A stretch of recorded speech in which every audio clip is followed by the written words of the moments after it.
Hello మిత్రులారా, అందరికీ నమస్కారం. నీ జీవితాన్ని సైలెంట్గా నాశనం చేసే ఈ 3 విషయాలు నువ్వే బయట పెట్టుకుంటున్నావని నీకు అర్థం కావడం లేదు. ఈ 3 విషయాలను ఎవరితోనూ పంచుకోకూడదు. ఒకటవది నీ పర్సనల్స్ గురించి నీ దగ్గరే ఉంచుకో. పర్సనల్ అని పదంలోనే ఉంది కదా. అందర్నీ గుడ్డిగా నమ్మి మొత్తం ఉన్నవి లేనివి నీ లాకర్లో ఉన్న విషయాలన్నీ బయట పెట్టకు. కొన్ని దాచి ఉంచు, అది నీకే మంచిది. అంతగా చెప్పాలనిపిస్తే నీ అనుకున్నవారు అంటే నీ భార్యకో నీ సంతానానికో చెప్పుకో. అంతేగాని దారిన పోయే గొట్టంగాళ్లకు అందరికీ చెప్పి నిన్ను నువ్వు దిగజార్చుకోకు. రెండవది పరువు. నీ పరువు గురించి నీకే తెలియదు, అలాంటిది వేరే వాళ్లకు ఏం చెప్తావు? పరువు అనేది అంగడిలో దొరికే వస్తువు కాదు. నువ్వు నీ కుటుంబం పట్ల ఎంత బాధ్యతగా ఉన్నావు అనే దాన్ని బట్టి నీ పరువు ఉంటుంది.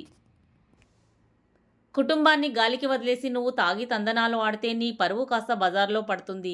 నీ వల్లే నీ కుటుంబానికి పరువు ప్రతిష్టలు వస్తాయి.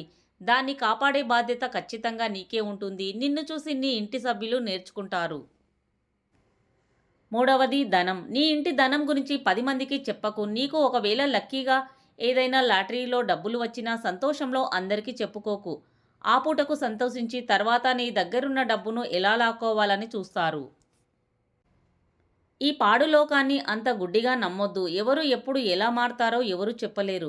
కాబట్టి జనాలతో జాగ్రత్తగా ఉండడం నేర్చుకో. నీ మీద నమ్మకంతో ఏదైనా చెయ్యి, కానీ ఎవరినీ నమ్మి పనులు చేయొద్దు. నీ నుంచి ఏదైనా ఆశించే నీ చుట్టూ తిరుగుతారు.